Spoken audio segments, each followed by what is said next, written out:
Selamat sore, Bima.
Assalamualaikum, Cesi.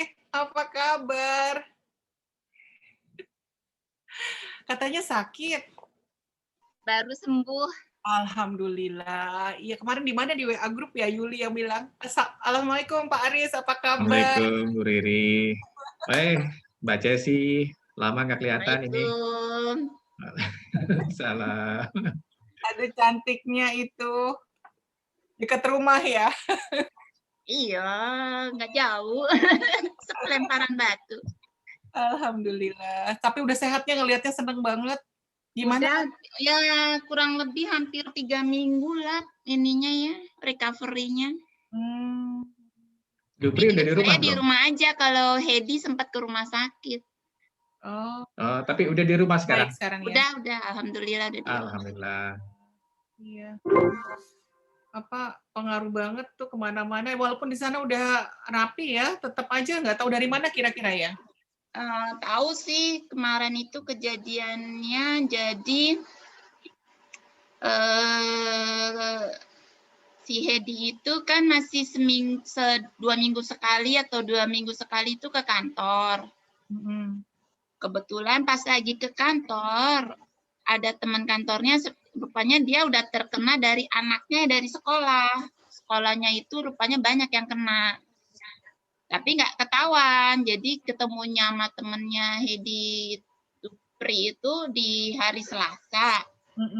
Hari Kamisnya itu baru ketahuan anaknya itu sakit, anaknya si temennya itu ternyata positif, ibunya hari Jumatnya. Nah, hari Jumatnya si Hedi udah mulai nggak enak badan. Terus hari Minggu tes positif gitu. Padahal lagi ketemu sama temennya di kantor itu pun juga udah dibatasin ya, udah pakai masker, pakai jarak 2 meter. Tapi luar biasa emang virusnya. Terus Cesi ketularannya berapa lama dari itu? Beda berapa? Aku tadinya udah langsung begitu udah kering, udah nggak enak badan gitu, kita langsung pisah kamar kan. Malamnya ya langsung. Dia langsung mengisolasi sendiri di kamarnya gitu. Tapi ya kita kan udah sampai hari Sabtu itu pun masih bersama-sama gitu. Jadinya nggak, pas hari Selasa aku tes positif. Iya, tapi sekarang nggak ada ketinggalan kan? Nggak terasa apa-apa kan? Alhamdulillah, paling cuma kadang-kadang pusing sama batuk aja masih ya, dikit ya. Oh iya, mudah-mudahan. Kalau Edi masih rasa tuh masih kayak nggak pas gitu katanya. Makan tuh masih belum enak. Iya, iya. Ya mudah-mudahan cepat berlalu sih. Tapi airport udah pada buka ya? Semua banyak orang traveling. Jenewa kan banyak banget ya. Pokoknya masih ketat ya, masih harus tes PCR sama karantina. Tapi kalau di Swiss sendiri udah mulai longgar karena kasus makin dikit. Kalau negara Eropa lainnya masih ketat banget. Kayak saya kan masih tinggal di Perancis, perbatasan. Masih ada lockdown, masih ada curfew, jam 7 malam udah nggak boleh keluar rumah, kayak gitu. Ya, kalau di sini sih, terakhir ke sini pulang kapan? Aku Desember sempat ke situ. Waktu lagi gini, kayak kondisi gini, terbang ke sini, oh berani ya. Kita nggak pernah keluar. Ya, tes PCR dulu 4 kali tes PCR ya. Tapi waktu saat itu belum pakai karantina, alhamdulillah. Jadi pokoknya berangkat tes PCR, sampai Indonesia pun tes PCR lagi kayak gitu. Terus nggak kemana-mana sih, cuman pengen karena bapak waktu itu lagi nggak kondisinya nggak bagus, jadinya pokoknya nengok keluarga lah gitu istilahnya ya. Cuma 2 mingguan di Indonesia. Untung cepet pulang juga, karena habis itu ada temen yang malah pesawatnya ganti-ganti melulu sampai harusnya Desember, akhirnya pulangnya baru Maret apa katanya kemarin. Oh, 3 bulan? Iya. Kayaknya sekalian WFH dari sana kayaknya dia. sekarang juga kalau ini tiket nggak dikembaliin loh. Nusa Trip itu tahun lalu nggak dikembaliin loh tiketnya. Oh ya? Dikasihnya voucher. Vouchernya kapan Oh dipakai, iya, emang Mbak? voucher. Tapi kapan mau terbang kan? Iya. Oh, ya, gitulah. Ya, Dunia waktu. mudah-mudahan kata di sini sih kalau di Eropa pembicaraannya mau ada vaksin paspor ya. Kalau udah vaksin lebih mudah traveling katanya. Tapi juga enggak, ini udah banyak kan teman yang udah disuntik 2 kali juga kena. Itu ketua MWA juga kena, Pak Aris. Oh ya, ketua MWA ya? Iya, itu udah vaksin 2 kali juga. Ya, udah kali. Nggak jaminan berarti. Nggak jamin. Memang. Iya. Tapi paling enggak mungkin mengurangi kegawatan. Ya, katanya Ya, mengurangi penyebaran juga sih intinya. enggak, katanya ke badan juga enggak terlalu. Kalau Chelsea udah vaksin belum? Nah, aku dapat panggilan ya. jadwal vaksin minggu depan, tapi kan aku baru COVID. Katanya kalau baru COVID punya imun badan kita. Iya. Saya mau tanya dokter dulu, mungkin perlu ditunda vaksinnya. Kalau di sini mesti nunggu 3 bulan ya kalau nggak salah. Kalau sudah terkena gitu. Makanya katanya juga lagi. Gitu. Iya. Baru seneng dapat jadwal vaksin. Vaksinnya apa di sana makanya? Pfizer. Oh, Pfizer ya. Yang bikin kayak orang MA itu tuh Moderna ya. Banyak tuh profesor di sana yang jadi kaya. Ya itu kan memang bisnis farmasi juga jadinya kan. Makanya duluan siapa yang bisa bikin vaksin. Di Swiss ini ada 2 sih, Pfizer sama Moderna, tapi kayaknya lebih banyak yang Pfizer. Ya. Kulkasnya mahal berarti. Iya, minus 70 derajat. 70 ya.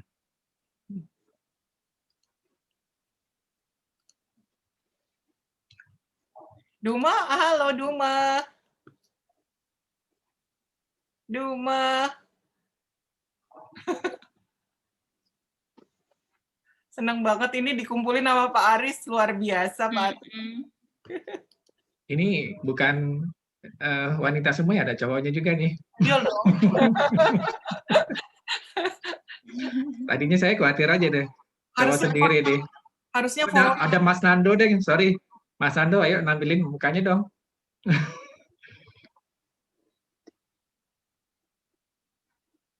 Oh, belum ini. Saya undang Pak Jiwa Tampu yang sering ngomongin Mbak Chesti.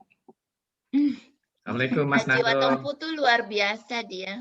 Ya, waalaikumsalam Pak Arif. Ada kabar? Aduh, sehat ya. Alhamdulillah.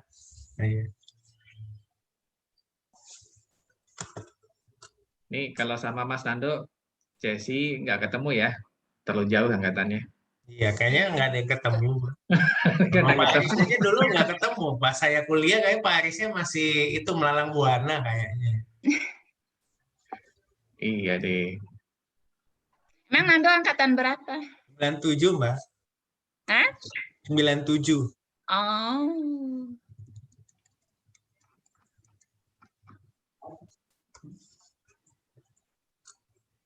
Ini isi background nih semuanya puisi, semua nih ada puisi ini, puisi itu. Ya. Sesuai hobinya ya, Bro. Iya. Hobinya ngurusin orang puisi. Iya. Nah, ini. Nah. Ini Kiai Haji Mustafa Bisri.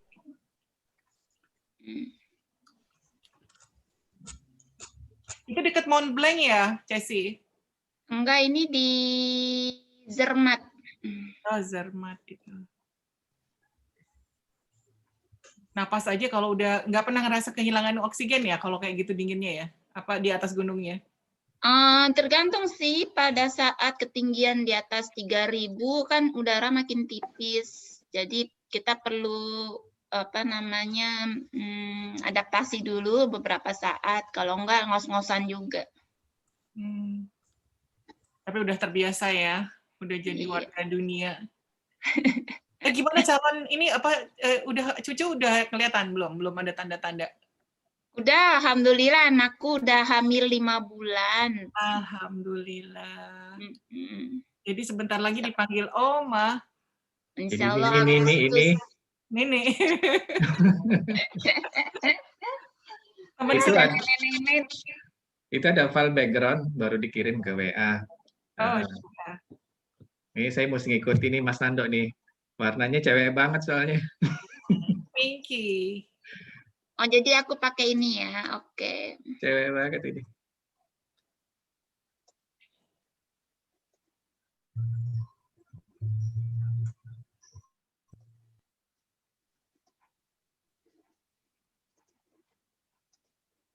Yuli yang kemarin kasih tahu pertama kali di WA Group kalau Chelsea katanya kena positif. Alhamdulillah. Sekarang semuanya rata-rata cepat sembuh kok, teman-teman juga yang ini. Ya, karena kita biasanya kalau kita nggak punya penyakit bawaan sebelumnya kalian. Masih ya. Kan saya, Ini Mbak Mira udah sampai nih. Selamat sore Mbak Mira. Selamat sore Pak Aris. Halo Bu Sekjen. Oh, di sini sih nggak ada Bu Sekjen, Bu. Alhamdulillah. Apa kabar Bu Riki? Alhamdulillah bisa diundang anytime ya. Oh, Bukan sebagai kapasitas sekjen ya Pak Aris ya. di sini nggak laku. Kalau di Kominfo bilang, kenapa bisa ketemu ya sama Bu Mira di mana ya katanya gitu. They have to find the reason. Alhamdulillah. Wah, ada Mbak Jessi. Apa kabar Mbak Jessi? Alhamdulillah baik. Masih di Genève, Mbak? Masih. Ya, sebetulnya saya nggak pas di Genève-nya, tapi kerja masih di Genève, tapi rumah pinggirannya. Puasa berapa jam kalau gitu, Mbak? Sekarang sih masih udah mending ya, cuman April, jadi sekitar 15,5 jam lah. 15 mending gitu ya. Mending. Soalnya kan paling parah pas lagi Juni kemarin hampir 19 jam, 18 jam. Habis terawih langsung Cuma dari sahur. jam 5 sampai jam 8:30, jadi masih oke lah. Iya, habis terawih langsung sahur itu. Waktu itu yang sebetulnya soal makan nggak masalah, yang tidur kurang sekali karena kan kita tarawih jam 1 selesai, jam 3 udah sahur. Iya. Ya, demikian suka dukanya Mbak ya. Iya. Mohon maaf itu kalau file background bisa diunduh ada di chat box ya. Di seragam. Merah muda nih Mas Nando. Iya. Bu Mira itu satu angkatan dengan Alfred ya, Alfred Budiman ya. Iya. Apa yang dia perbuat, Pak? Kemarin tuh tanggal 7 dia mampir ke kampus. Oh.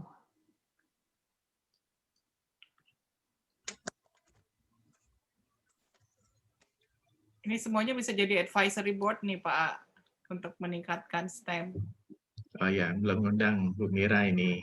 Iya, penting banget itu. Iya, seru kayaknya. Paling tahu tentang Indonesia. Jadi sekarang itu departemen punya Dewan Penasehat namanya.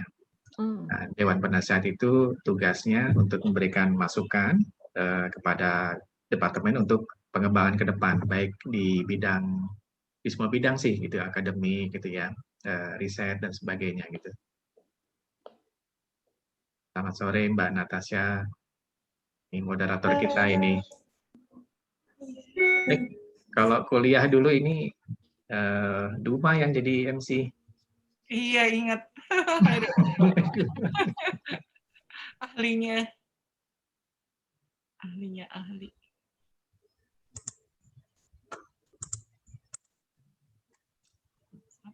Yesterday, nggak mau.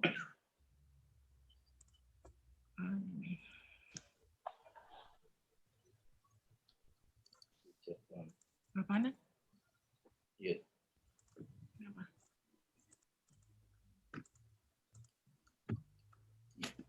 Ini pembicaranya sudah berkumpul semua sih. Mungkin Oke. ya, Kita mulai aja ya Pak dari acaranya. Baik. Oke, Assalamualaikum warahmatullahi wabarakatuh. Selamat sore dan salam sejahtera bagi kita semua. Baik, puji dan syukur kita panjatkan kehadirat Allah Subhanahu wa Ta'ala, Tuhan Yang Maha Esa, karena hanya atas perkenannya kita dapat hadir pada acara Women Solve Ngabuburit Ngobrol Santai bareng Wanita Hebat hari ini di 18 April 2021 ini. Saya ucapkan selamat datang kepada seluruh peserta seminar di seminar kali ini. Dan perkenalkan, nama saya Natasha Putri, saya mahasiswa S1 jurusan Teknik Biomedik UI yang akan membantu acara pada sore hari ini. Untuk seluruh peserta dipersilahkan untuk off mic untuk menjaga kenyamanan dari acara kali ini. Dan di acara Women Solve Ngabuburit Ngobrol Santai bareng Wanita Hebat ini, kita memiliki beberapa pembicara. Yang pertama yaitu ada Profesor Dr. Riri Fitrisari, Guru Besar Departemen Teknik Elektro FTUI. Kemudian ada Ibu Duma Heni Nababan, yaitu entrepreneur. Dan yang ketiga, kita memiliki Ibu Cesi Karina, Senior Radio Communication Engineer at International Telecommunication Union, Geneva. Yang keempat dan terakhir, kita memiliki Ibu Mira Tayyiba, Sekretaris Jenderal Kementerian Komunikasi dan Informatika di Jakarta.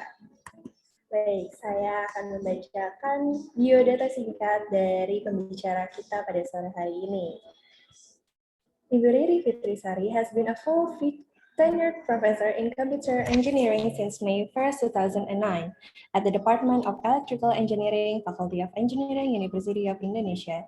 Ibu Riri Fitrisari earned a Bachelor of Electrical Engineering from the University of Indonesia in 1994. In 1997, she received a Magister of Science in Software System and Parallel Processing from the Department of Computer Science, University of Sheffield, UK, funded by the British Council Training Award. She obtained her doctoral degree with dissertation in the field of active network-based congestion control from the School of Computing, University of Leeds, UK. Currently, she is actively teaching and researching in the field of computer network, ad hoc network, IoT, blockchain, and information and communication technology implementation. She has written more than 200 peer-reviewed journals and international conference papers and has been a senior member of the Institute of Electronics and Electrical Engineers since 2011. She has been a chairperson of UI Green Metric World University Rankings and Rank University Worldwide based on sustainability efforts since 2010. Playing piano, making poetry are her hobbies. She has 3 daughters, 2 of them were born in England during her doctoral studies. Selanjutnya saya akan membacakan biodata dari Ibu Duma Heni Nababan. Ibu Duma Heni Nababan memiliki hobi dari dulu yaitu menyanyi, bermusik, crafting, sewing, koleksi kain Nusantara. Semasa kuliah, beliau cukup aktif di IME, beberapa kali menjadi MC untuk acara IME. Kecintaannya pada musik sejak kecil dengan hobi menyanyinya sempat membuat ia menjadi vokalis band elektro pada zamannya. Setelah punya anak special need, memutuskan untuk tidak mengejar karir dan lebih fokus pada keluarga dan mengurus 3 anaknya. Karena kecintaannya pada wastra Nusantara dan koleksi kain yang menumpuk, memutuskan untuk memulai usaha bersama Cynthia dan Nuka, membuka galeri di Kompleks Timah yang masih berjalan sampai sekarang. Sejak berhenti bekerja di 2018, beliau mulai mengisi waktu dengan hobi lamanya dan mulai mencoba mengurus tanaman. Sejak pandemik semakin serius ditambah dengan menjual pot dan tanaman yang sedang hits. Selanjutnya saya akan membacakan biodata dari Ibu Cesi Karina. Ibu Cesi Karina memiliki banyak hobi, diantaranya adalah traveling dan fotografi. Beliau adalah lulusan dalam negeri S1 UI, S2 ITB dengan jurusan elektro. Beliau memiliki pengalaman lebih dari 20 tahun di bidang telekomunikasi, serta bekerja di ITU sejak tahun 2002 di Space Service Department. Beliau mengkoordinir bagian koordinasi sistem satelit, memberikan asistensi dan support ke negara-negara anggota ITU, aktif di berbagai workshop dan seminar dan juga conference. Sebelumnya bekerja di perusahaan swasta Indonesia, PSN tahun 1996 sampai 2002 di bagian regulatory satelit. Yang terakhir, saya akan bacakan biodata dari Ibu Mira Taiba. Ibu Mira Taiba menjabat sebagai Sekretaris Jenderal Kementerian Komunikasi dan Informatika sejak 23 Desember 2020. Sebelum bergabung dengan Kementerian Kominfo, Ibu Mira bekerja di Kemenko bagian bidang perekonomian sebagai staf ahli Menteri Bidang Transformasi Digital, Kreativitas, dan SDM Kemenko bidang perekonomian di tahun 2020. Di tahun 2019 sampai 2020, beliau menjadi staf ahli Menteri Bidang Hubungan Ekonomi dan Pembangunan Manusia dan Kebudayaan Kemenko bidang perekonomian. Selanjutnya, sebelum itu, pada tahun 2017 sampai 2019, beliau menjadi asisten deputi pengembangan ekonomi kreatif Kementerian Koordinator Bidang Perekonomian. Selama di Kemenko bidang perekonomian, beliau aktif sebagai wakil ketua manajemen pelaksana peta jalan e-commerce dan Focal Point Indonesia terkait pengembangan e-commerce di ASEAN.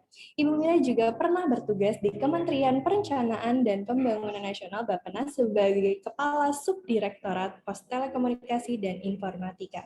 Saat di Bappenas, Ibu Mira berhasil mengkoordinasi penyusunan rencana pita lebar Indonesia atau Indonesia Broadband Plan sebagaimana ditetapkan dalam Peraturan Presiden Nomor 96 Tahun 2014. Sejak 2014 hingga saat ini, Ibu Mira bergabung dengan Dewan Teknologi Informasi dan Komunikasi Nasional atau Wantiknas sebagai Wakil Sekretaris 2 Tim Pelaksana. Berikut adalah biodata-biodata dari pembicara yang akan berbicara ngabuburit ngobrol santai dengan kita pada hari ini. Dengan topik-topik yaitu Ibu Mira dengan topik transformasi di era pandemi, Ibu Chelsea Karina dengan topik pelesir sambal motor, lalu ada Ibu Duma Henina Baban dengan topik pot dan bunga yang lagi ngehits, dan yang terakhir yaitu ada topik dari Ibu Riri Fitrisari dengan topik sastra dan puisi Nusantara. Untuk memulai acara hari ini, dipersilahkan untuk Bapak Nando selaku Ketua Alumni Elektro membuka acaranya. Persilahkan Bapak Nando. Ya, Assalamualaikum warahmatullahi wabarakatuh. Selamat sore ya buat semuanya ya. Kita bisa berkumpul di sore yang indah ini. Alhamdulillah kita panjatkan puji syukur kepada Allah yang Maha Kuasa ya. Emang waktu itu Pak Aris sih waktu itu nelpon saya ya terkait dengan acara ini ya. Ketika saya dengar, wah kayaknya acara ini keren bener nih ya. Alumni-alumni wanita elektro kita ini banyak yang hebat-hebat gitu ya. Dan sebelumnya saya ingin ucapkan juga ya terima kasih Pak Aris sudah mengundang saya hadir juga ke acara ini. Dan saya ingin mengucapkan terima kasih juga kepada para pembicara ya, Prof. Riri, kemudian Mbak Mira, ya, Mbak Cesi, dan Mbak Duma yang udah mau berpartisipasi di acara ini. Saya ngelihatnya emang alumni elektro ini banyak yang keren-keren ya. Dan acara ini juga kita bisa ngelihat juga bahwa alumni kita selain emang banyak yang secara karir oke, ternyata juga banyak punya hobi-hobi yang menarik gitu yang bisa di-sharing ya. Yang saya pikir agak lucu-lucu juga ya. Saya nggak ngira juga sih, emang Prof. Riri ternyata misalnya ya punya minatnya di sastra gitu ya. Kemudian Mbak Cesi yang saya juga udah pernah dengar, meskipun saya nggak pernah kontak langsung, ternyata hobinya jalan-jalan gitu. Dan harapan saya ya, semoga dengan acara ini sesama alumni elektro, DTE, dan kalaupun ada mahasiswa juga yang join, kita bisa saling erat, dan semoga nanti ada acara-acara lanjutannya juga lah yang bisa mempererat hubungan kita. Sekian saja dari saya ya. Terima kasih semuanya, termasuk juga ke panitia, ke moderator ya juga. Wassalamualaikum warahmatullahi wabarakatuh. Selamat sore buat semua. Waalaikumsalam warahmatullahi wabarakatuh. Waalaikumsalam. Terima kasih atas sambutannya dari Pak Nanda. Selanjutnya akan dilanjutkan dengan obrolan pertama dengan pembicara pertama kita, yaitu Ibu Profesor Riri, yang akan bercerita sedikit tentang keseharian di luar kesibukannya sebagai pengajar dan peran Kartini dan sastra Indonesia. Ibu Riri bisa memperlihatkan beberapa contoh puisi dan hasil karya sendiri serta membacakan puisi tersebut. Dipersilahkan untuk Ibu Riri. Terima kasih. Terima kasih Mbak Natasha. Ini Assalamualaikum warahmatullahi wabarakatuh. Selamat sore Pak Aris, Waalaikumsalam. Mbak Duma, Mbak Cesi, Mbak Mira, luar biasa, dan seluruh teman-teman yang hadir ya. Saya lihat ada nama yang biasa-biasa dikenal, Idam Habibi, ada Ellen, dan semua teman-teman alumni Elektro. Senang sekali hari ini kita dikumpulkan, dan saya tuh bener hari ini siap-siap mau ketemu Mbak Jesi pakai baju apa ya gitu. Ternyata ini Sabtu siang ya udah. Bajunya tetap seperti itu aja, kalau jadi dosen nggak ada yang berubah. Sama aja ya Pak Aris ya. Jadi mungkin tadi diminta Mbak Natasha mau nanya apa ya. Tadi saya tuh waktu dibacakan apa CV-nya, jadi malah mikir ya, if I'm being asked what I'm going to be setelah lihat CV tadi ya, saya mau jadi apa gitu. Nah, mungkin jawabannya ini ya. Mungkin saya share dulu, ini sebuah puisi yang baru dibacakan di acara kemarin. Jadi, Zoom. Yes. Gitu ya. Kelihatan ya? No, not this one. Mau share screen, tapi yang mana ya? Ini yang ini aja. Jawabannya, sebenarnya kalau kita memulai hidup lagi, mau jadi apa ya? Nah, during pandemi ini saya malah berpikir dan banyak sekali berteman dengan para penyair ya, karena kelihatannya seru gitu kalau jadi penyair, karena ada kayak bukunya Ibu Kartini kan banyak yang baca gitu ya. Terus, not this one, it cannot show. Disabled. Oh, nggak boleh screen sharing ya Mbak Natasha ya? Mungkin hostnya dipersilakan untuk membiarkan screen sharing. Sebentar ya, Bu. Bu Riri sudah jadi co-host kok ini. Oh, boleh yang satu lagi, ada dua tadi. Oh, ada dua ya. Ya. Jadi teman-teman, selama pandemi ini kan awalnya itu kayaknya kita kesepian ya. Terus sebagai dosen kita juga mencari cara supaya gimana lebih banyak berinteraksi dengan mahasiswa, dengan dosen yang lain untuk belajar gitu ya. Dan pada suatu waktu, pada suatu hari saya bilang, waktu itu Pak Sapardi Djoko Damono, penyair yang sangat terkenal dari FIB itu meninggal. Dan besoknya saya langsung di WA Group bilang, gimana kalau kita gantian baca puisinya gitu. Terus itu yang menyebabkan lahir Zoom Poetry Reading Society of Indonesia dari Civitas Akademika UI, yang rata-rata sih semuanya anggotanya guru besar di berbagai fakultas di UI seperti Prof. Ketut, Prof. Multamia gitu ya, dari Prof. Ilya, dari banyak fakultas gitu. Nah, ada Pak Nahrawi dari FEB yang ini itu dari Ketua Senat Mahasiswa UI, Senat UI gitu ya, dan Pak Saleh Husin yang MWA juga, yang ketua MWA yang sekarang juga sakit, itu juga sering ikut gitu. Dan itu akhirnya jadi reguler. Nah, ternyata akhirnya udah berapa kali pertemuan, kita pikir jangan cuma baca aja, tapi bagaimana kalau kita ganti bikin sendiri gitu. Jadi mulailah kita mengumpulkan puisi-puisi yang mudah-mudahan jadi antologi yang bisa di publish soon ya. Privacy not to. Sudah mulai. Oke, I think berarti ini nggak ready ya. Oke. Mungkin belakangan aja kali ya Mbak Natasha. Mungkin saya boleh ditanya-tanya kali ya. Kalau cerita soalnya suka stop. Apa deh dari versinya yang bisa ditanya? Silakan monggo. Natasha mau nanya-nanya apa yang ingin diketahui. Oke, Ibu. Baiklah. Saya sendiri juga agak kaget, Ibu. Soalnya ketika di rundown-nya Ibu yang bercerita. Tapi nggak apa-apa. Mungkin biar lebih enak alurnya, saya juga nanya-nanya kali ya, Bu ya. Ibu berarti tadi lulus dari Universitas Indonesia sendiri tahun berapa, Bu? 94. Wow, 94. Kalau yang saya dengar dari Ibu bercerita tadi, kan Ibu baru lebih dalam melakoni yang puisi-puisi itu sejak dari pandemi ini kan ya Bu ya. Nah, tapi saya mau nanya deh Bu, apa sih yang Ibu lakukan itu untuk menyeimbangkan, Bu? Ibu kan hobi berpuisi nih, tetapi kan pasti ada pekerjaan-pekerjaan lain yang harus Ibu kerjakan juga saat pandemi seperti ini. Kalau dari Ibu sendiri, apa aja sih, Bu, yang Ibu lakukan untuk menyeimbangkan hal tersebut? Oh, itu pertanyaan yang bagus ya. Kalau saya kebetulan sekarang ini dengan poetry reading ini saya bikin proposal juga gitu. Misalnya bagaimana memanfaatkan artificial intelligence untuk membuat repositori puisi Indonesia gitu. Jadi semuanya itu dihubung-hubungkan deh. Jadi bagaimana kita mentransformasi kondisi yang ada dengan menggunakan IT, terus kita temukan dulu, mula-mula kan pakai WhatsApp nih, semuanya pada ngumpulin, saya mau baca puisi ini. Jadi dalam setengah jam itu langsung plot buat bulan depan itu udah habis, karena rebutan. Karena kan cuma 2 jam ya misalnya ini, dan ini langsung siapa-siapa semuanya udah rebutan. Nah, terus saya jadi mikir, ini kalau pakai IT gimana ya gitu. Terus kalau pakai machine learning kayak apa nih sistemnya untuk membandingkan puisi ini dengan puisi itu gitu.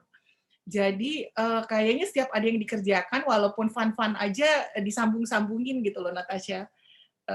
Untuk implementasi sistem, terus kemudian membangun dulu ya, karena kan awalnya kita harus melakukan yang manual dulu tuh. Misalnya membuat buku puisi yang dibaca, buku acara, itu kan banyak ya puisinya. Nah, kita harus bandingkan dulu, bikin kata pengantarnya. Nah, terus kita kalau sudah sekali, 2 kali, 3 kali, lama-lama kepikiran apa yang bisa diotomasi. Jadi kunci jawaban tadi sih yang dilakukan setiap melakukan sesuatu itu nyambung gitu dengan pekerjaan juga walaupun main-main aja gitu. Jadi kalau ada puisi datang kan awalnya kalau puisi datang saya mau baca ini misalnya. Saya jadi koreksi dan saya langsung belajar tuh puisinya. Oh, kalau Rumi tulisannya tuh kayak gini. Kalau Kiai Haji Mustafa Bisri itu cara nulisnya gini gitu. Jadi sambil datang kita langsung mengolah terus langsung belajar juga terus oh iya ya saya juga bisa bikin puisi kayak gitu loh. Mungkin kayak ide jadi ide gitu. Jadi sih sekalian ya jadi apa yang dilakukan dicatat terus misalnya ya kemarin akhirnya tuh jadi buku ya ini bisa ada di Gramedia sih My Learning Journey karena semua setiap hari itu adalah learning ya belajar terus jadi nggak pernah kerja gitu. Betul ya. Kalau bisa dibilang adalah ketika kita bersemangat dan kayak kalau kita bekerja itu sambil senang hati, itu semuanya jadi pelajaran, bukan cuma beban ya Ibu ya? Insya Allah, iya. Ceritanya gitu sih, nggak tahu Pak Aris ngeliatnya gimana Pak Aris? Iya, insya Allah seperti itu. Jadi sama di puisi ini juga kita jadi belajar ya. Kayaknya di semua bidang karena implementasi sistem itu bisa dilakukan di semua bidang. Jadi tinggal kitanya aja sedang mencari apa gitu ya, terus kemudian mencari solusinya. Karena kalau kita lihat sekarang kan semuanya akan ditransformasi dengan IT. Semua orang bilang dia akan mengerjakan dengan IoT, dengan blockchain, dengan artificial intelligence gitu ya. Terus ya kita sempatnya melakukan apa gitu. Kalau menurut saya sih berbagai peluang kalau orang teknik elektro, teknik komputer, informatika itu banyak sekali tergantung hobinya gitu. Itu sih yang utama. Keren ya Bu ya. Nah, kalau tadi saya lihat juga nih Bu, kan Ibu sering main piano juga. Nah, itu tuh sampai sekarang masih sering bermain piano juga ya Bu? Udah lama enggak sih, tapi tadi pagi itu ada ini apa beredar lagu Prof siapa di Unpar ya, lagi main piano lagu Rindu Rasul, terus saya juga coba main. Jadi hari ini main gitu. Oh.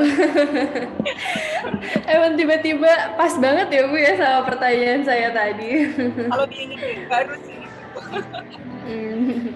Oh iya, kan Ibu tadi juga bilang tuh Bu, kalau setiap penyair, setiap orang yang membuat puisi itu kadang mempunyai gayanya sendiri. Nah, kalau Ibu, saya bisa nanya nih Bu, kalau gaya berpuisi Ibu sendiri itu seperti apa sih Bu?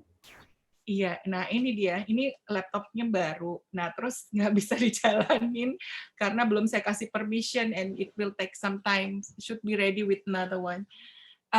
Mungkin nanti ya terakhir ya kalau boleh. tampilin. Mungkin boleh ceritain aja Bu, ceritain dulu aja. Jadi kalau pertama kali kita ada beberapa hal ya, dari beberapa penyair yang kita undang untuk menjadi pembicara di poetry writing. Jadi ada society-nya ada 2 nih, poetry reading itu buat UI aja, poetry writing itu untuk semua, karena begitu kita dapat pembicara-pembicara dari luar, penyair-penyair terkenal itu sekarang semuanya jadi member poetry writing, di antaranya Kiai Haji Mustafa Bisri, Nurka Masardi, Yudhistira Masardi, Handrawan Nadesul, Dr. Priyono, ya banyak, ada sudah 12 Hudanur dan 12 pembicara sudah. Nah, kita kemudian gabung. Nah, di situ mereka tiap hari tuh peserta member kita masukkan puisinya, terus ada perbaikan dari penyair-penyair ini. Terutama aliran-alirannya seperti haiku kan, jadi ada Pak Nurka Masardi itu selalu cuman haiku itu kan 5, 7, 5 ya, jadi 5 suku kata, 7 suku kata, terus kemudian 5 suku kata lagi. Itu akhirnya setiap hari tuh kadang-kadang semuanya nyetor puisi gitu. Jadi seru juga sih dengan menggunakan cara-cara sekarang itu, kayaknya semua orang jadi excited untuk memperlihatkan apa yang dia pikirkan, melukiskan dalam kanvas-kanvas kata-kata gitu ya, apa yang dia pikirkan. Dan ada coach-nya juga dari kemarin itu pembicaranya Pak Mustari, Kepala Andri ya, Repository Internasional. Dan pernah juga waktu bulan November itu semua rektor se-Indonesia gitu yang mau baca gitu ya. Kayaknya sih ini kalau bisa ya, saya cita-citanya sih seperti Toastmaster Internasional gitu. Jadi kalau mau bikin branch Poetry Reading Society bisa gitu. Karena Toastmaster Internasional juga gitu ya. Misalnya tadi pagi kita ngelihat gimana ya bisa pidato kayak itu gitu, sebagus itu. Sebenarnya ada cara-caranya, ada pelajarannya, ada apa ya, kayak gini ya, klub itu yang tempat kita bisa masuk dan bergabung dan kemudian dapat masukan. Misalnya saya sekarang kalau di Toastmaster ya berapa kali ngomong catat sama Mas Nando gitu ya. Mungkin Mbak Cesi ngitungin ngitungin berapa kesalahan dalam saya ngomong dalam mungkin retorikanya bisa diperbaiki, nanti ada feedback gitu. Jadi juga dalam berpuisi juga seperti itu, dalam membuat puisi dan menulis. Jadi continuous learning adalah nomor 1 ya selama ini. Jadi kalau kita bisa mendapatkan feedback dari orang lain, lalu kita kerjakan. Itu sih yang akan menarik gitu. Nah, jadi puisi Nusantara ini kalau saya lihat sih petanya seperti itu ya sekarang ini, dari tulisan-tulisan. Jadi memang ada berbagai klub ya, misalnya Mbak Hudanur ini dia adalah ini ya, ini adalah ketua klub puisi di Banjarbaru. Jadi di daerah-daerah pun tuh ada kelompok ini yang membantu sehingga hasil produknya adalah buku-buku puisi, biasanya ada topik-topiknya gitu ya. Dan itu sangat menariknya kalau teman-teman bisa lihat YouTube channel saya, Riri Putrisari 1, di situ semua acara-acara ini ada di situ, dan memang ini adalah penyair, banyak diantaranya adalah penyair-penyair yang memang diakui internasional seperti Pak Eka Budianta ini yang merupakan coach kami, suami dari Prof. Budianta dari FIB juga. Jadi beliau selalu memberikan masukan-masukan sehingga semuanya makin lama makin baik gitu. Gitu Mbak Natasha. Berarti emang benar kalau masukan-masukan, terus habis itu dari feedback dari orang-orang tentang puisi-puisi yang kita buat itu sangat berpengaruh ya Bu ya? Iya, betul. Jadi misalnya saya juga pengen belajar sama Mbak Duma ini, karena bunga saya itu juga mati terus nih. Jadi awal pandemi itu belajar menanam dengan Women Engineering ya, di IEEE.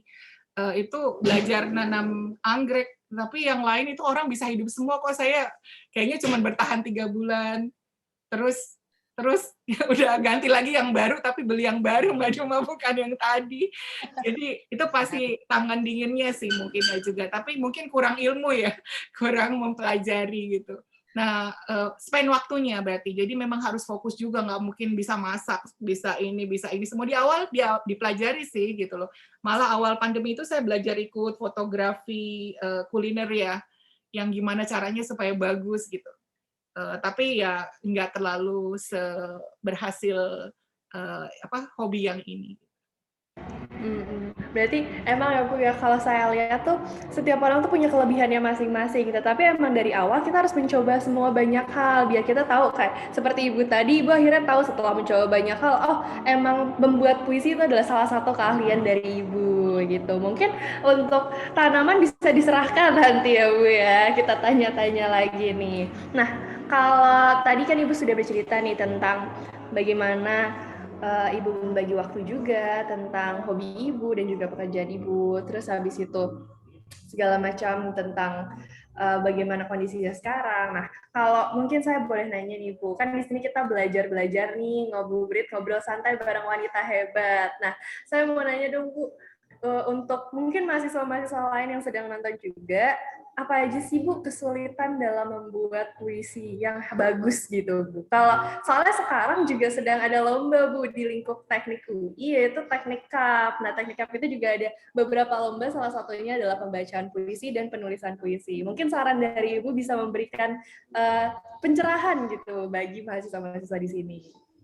Iya, saya juga masih belajar ya Mbak Natasha ya, jadi nggak pernah merasa bisa sih. Maksudnya mungkin waktu dibacakan bersama biasanya ada evaluator ya, misalnya Pak Handrawan Nadesul itu bilang kalau puisi itu apa ya, ada yang tergantung alirannya juga sih dan sukanya seperti apa gitu ya. Ada yang seperti Pak Mustari kemarin dia menuliskan tapi jadi memang masing-masing orang itu sentuhannya beda ya, nggak bisa disamakan. Tapi memang yang saya pelajari bahwa kita nggak mungkin menyentuh sesuatu cuma sekali. Misalnya menuliskan terus kita pikir udah bagus, kayaknya nggak gitu. Jadi harus sekali lagi, diperiksa lagi, besok dibaca lagi masih bisa diperbaiki. Oh ini mencari kosakata yang ini harus nyari di kamus gitu penggantinya. Supaya rimanya bagus itu harus dicari gitu ya.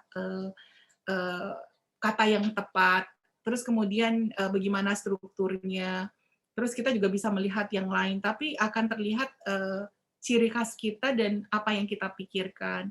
Jadi misalnya ya ini Mbak Huda Nur ini saya nggak ngerti ya kalau dia tuh kenapa puisinya ini, tapi begitu saya lihat orang-orang tuh langsung pas baca itu langsung wow gitu loh. Jadi ada kata-kata yang dia pilih yang nggak bisa ditemukan oleh orang lain. Dan setelah ditanya itu bukan langsung jadi gitu, enggak. Jadi dia berpikir lagi, dia coret lagi, dia ganti. Kemudian ini metaforanya apa, dia pikirkan cara personifikasi untuk sesuatu kata-kata yang dipilih dan sebagainya. Jadi selalu ada peluang untuk mempelajari gitu sesuatu yang baru dan kuncinya itu sih. Saya nggak bilang kalau saya ini, saya sebenarnya manajer buku, Mbak, jadi ngedit-ngedit puisi sebenarnya. Nah, dengan begitu plusnya adalah kita jadi mempelajari puisi orang, dan kemudian lama-lama jadi tahu, oh gini, oh kalau memproduce ini pas sebulan lagi, oh belum jadi. Ternyata orang lain juga membuatnya nggak mudah gitu. Ya, jadi hobi itu sebenarnya juga sesuatu yang harus ditekuni juga ya.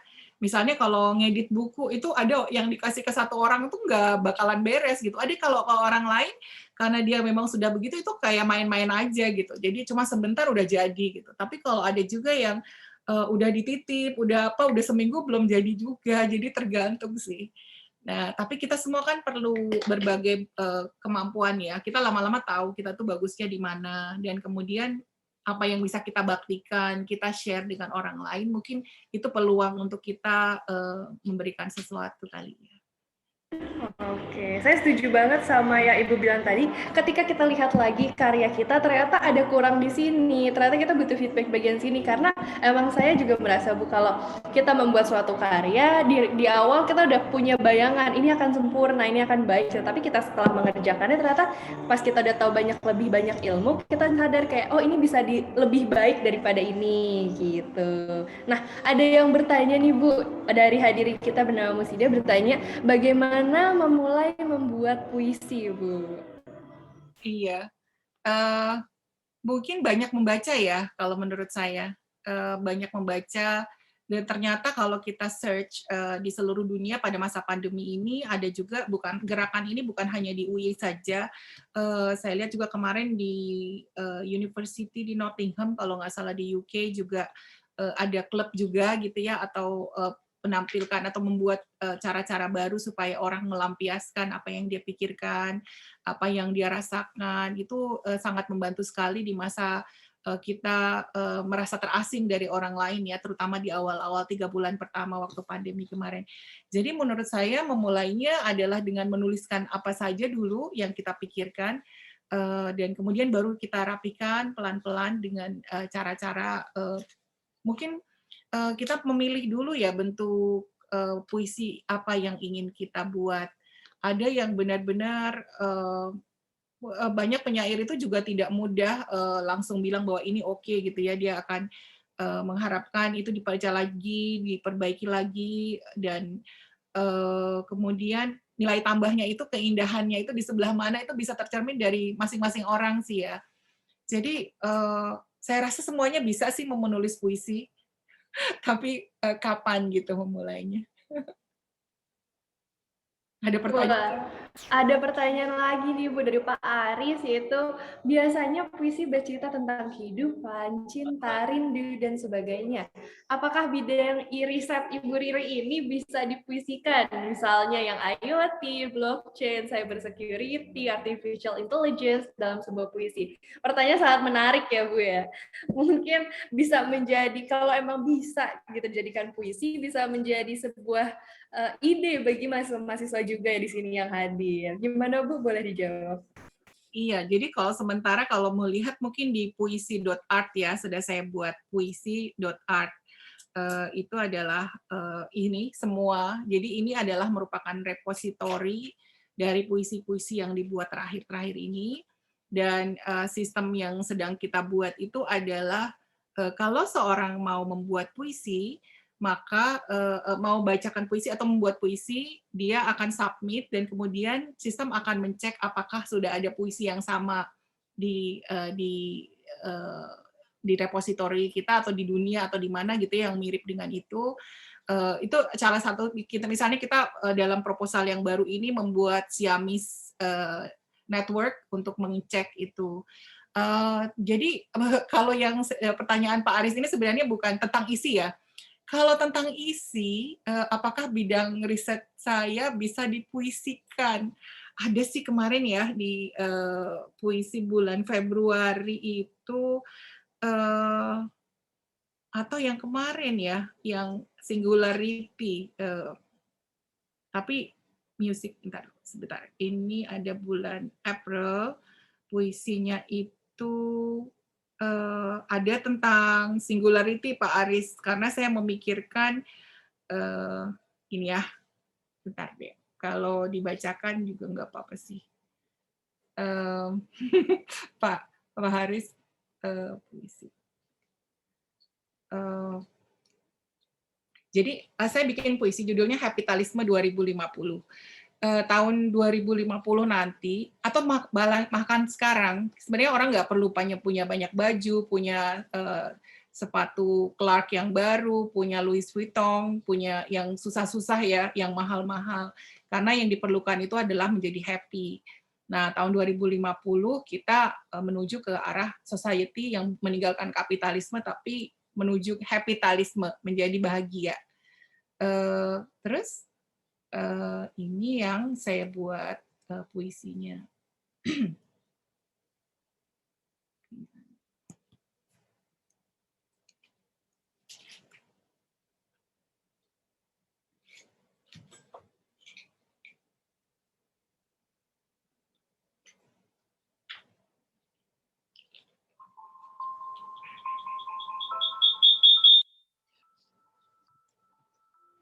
Kapitalisme 2000.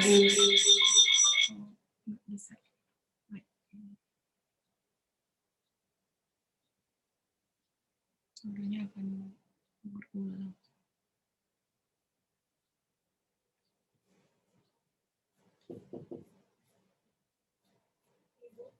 Ya, kenapa Mbak?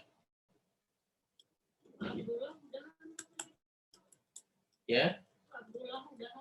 Oh iya, tunggu sebentar.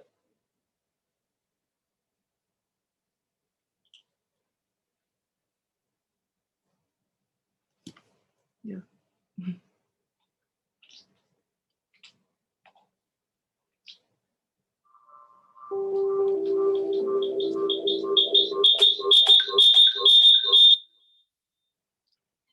Baik.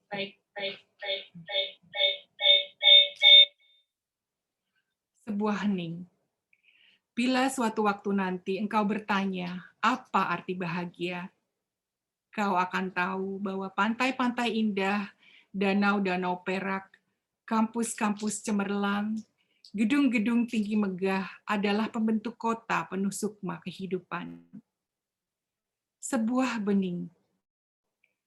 Bila suatu waktu nanti engkau bertanya arti bahagia, kau akan mengerti bahwa manusia perlu sesuatu untuk dilakukan, perlu sesuatu untuk hidup, seseorang untuk dicintai, sesuatu untuk diberi, dan Tuhan, tempat kembali. Sebuah renung. Bila suatu waktu nanti engkau bertanya apa arti belajar, kau akan ingat menantangnya adrenalin saat ujian dan getar-getar kebanggaan pencapaian. Sebuah singularity. Awan berarak membuat garis panjang sebuah kotak gemerlap di kaki langit. Dan lorong waktu bagai matriks. Ada suara lirih penuh penyembuhan kolektif pada jiwa. Hati yang kehilangan dan ketidakberdayaan. Sebuah denting piano. Bila suatu waktu nanti engkau bertanya, mengapa rindu itu indah? Engkau akan teringat pada rumah ibu. Tempat keabadian cinta berisi ode untuk Aprodit telah menyulap kehidupan. Sebuah bakti. Bila suatu waktu nanti engkau bertanya, mengapa bahagia bagi segenap makhluk hanya jadi utopia? Kau akan mengerti arti indahnya kebebasan, penghormatan, pengorbanan, dan cinta. Depok, 5 April 2021.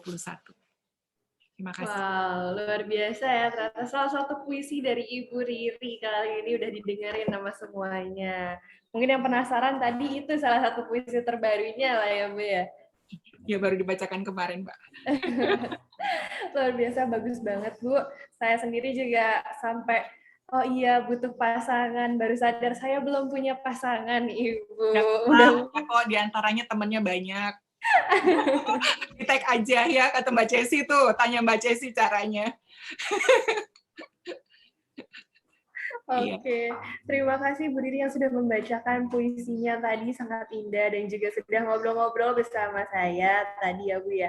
Nah, sekarang mungkin karena memang sudah waktunya, kita akan berbicara dengan pembicara kedua kita, yaitu Ibu Cesi yang akan bercerita singkat kondisi COVID di Geneva, kendala tidak bisa pelesir karena COVID, namun tidak menghalangi untuk tetap foto.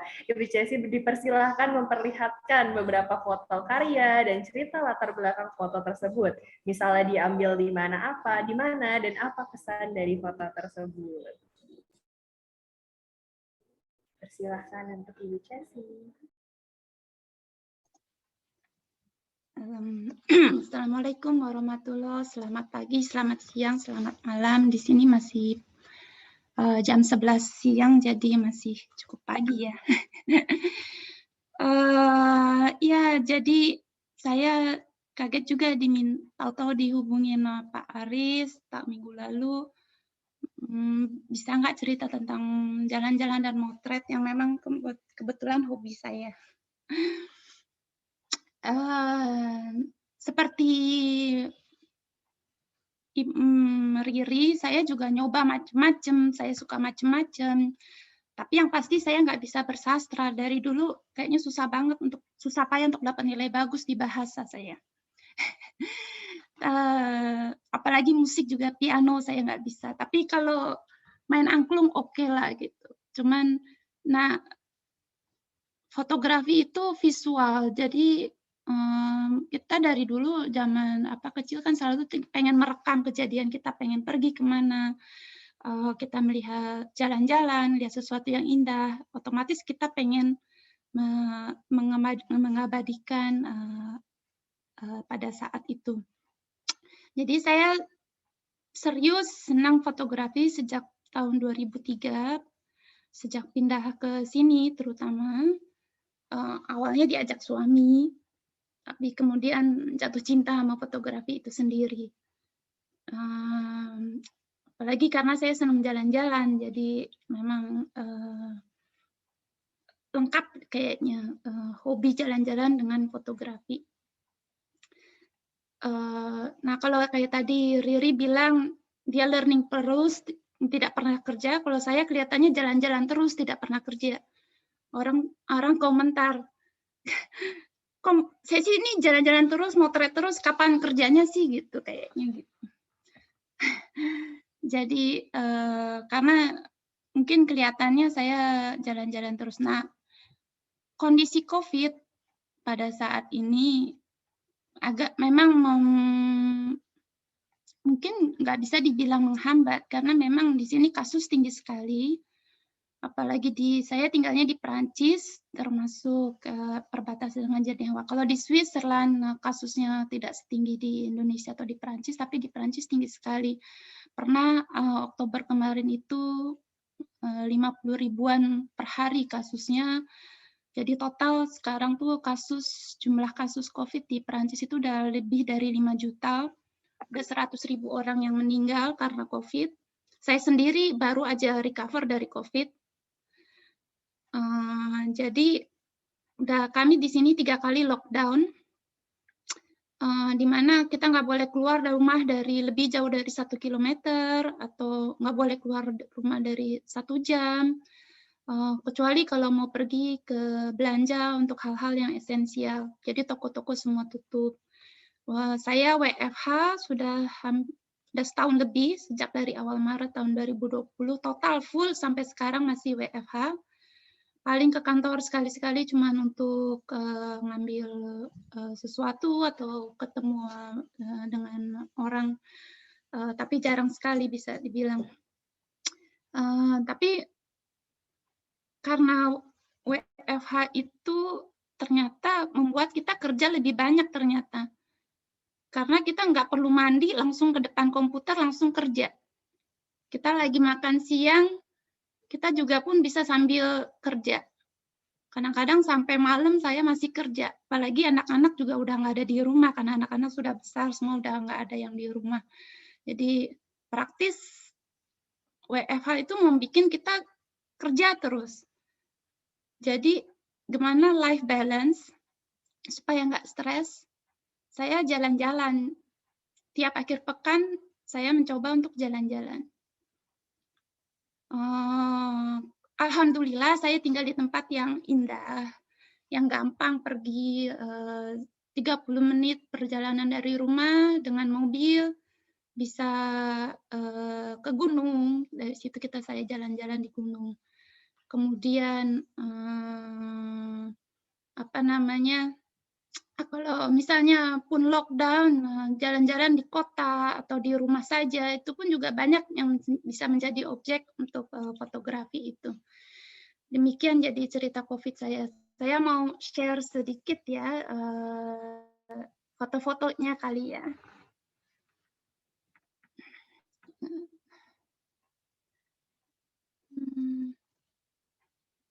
Share screen gimana nih? Gimana caranya?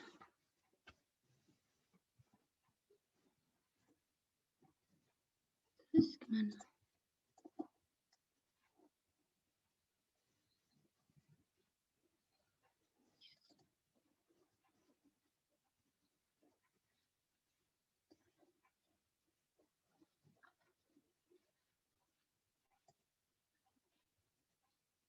Jadi ini saya bikin sedikit presentasi foto-foto saya.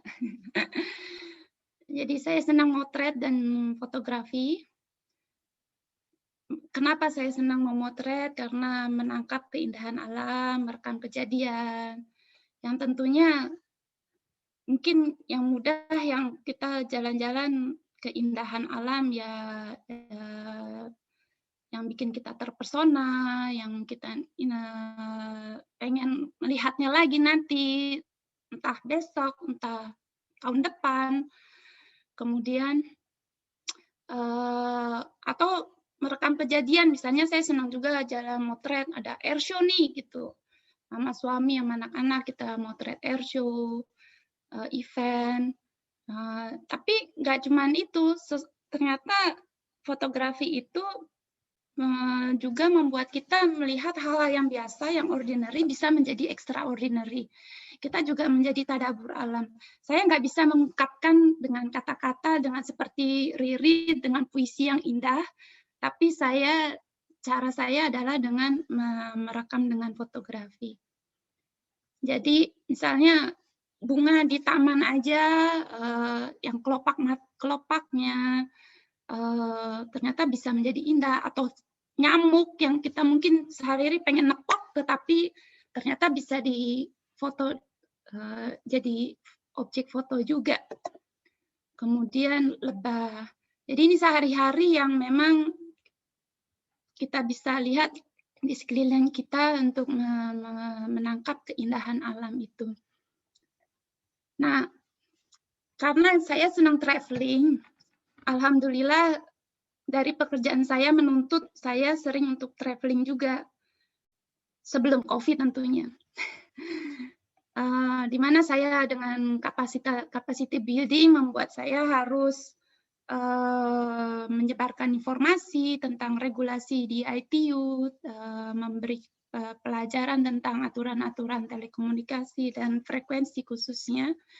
Jadi saya bisa traveling ke tempat-tempat seperti misalnya di sini di Nairobi, Kenya. Jadi saya ada seminar 5 hari, saya extend 2 hari untuk safari misalnya kayak gitu. Jadi saya bisa ngambil foto, ikut jalan-jalan. Atau misalnya saya di sini di South Africa, di ujungnya tipsnya Afrika, benua Afrika, di mana bisa lihat penguin, bisa lihat keindahan alam di Afrika. Atau misalnya ke Mesir. Ya, kebanyakan juga mungkin foto turis biasa, tetapi saya sangat mencoba untuk merekam untuk itu. Nah, jalan-jalan bisa sendiri, tapi bisa juga rame-rame. Itu yang bikin saya senang traveling, juga dengan keluarga tentunya. Nah, ternyata memang fotografi itu bikin punya banyak teman dan networking. Saya begitu senang fotografi, itu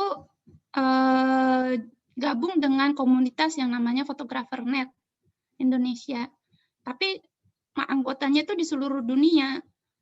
Jadi pernah saya mau jalan-jalan ke Roma misalnya, saya taruh di forum, saya mau ke Roma nih, ada nggak ya di sana yang teman fotografer gitu. Ternyata saya dijemput dari airport sampai diantar-anterin.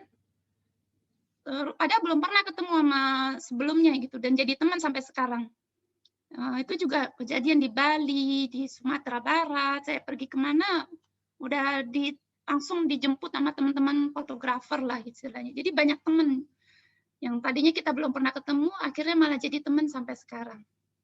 Dan rumah kami pun terbuka untuk teman-teman itu. Jadi banyak juga yang sering datang, misalnya kebetulan mereka ke Swiss atau ke Prancis.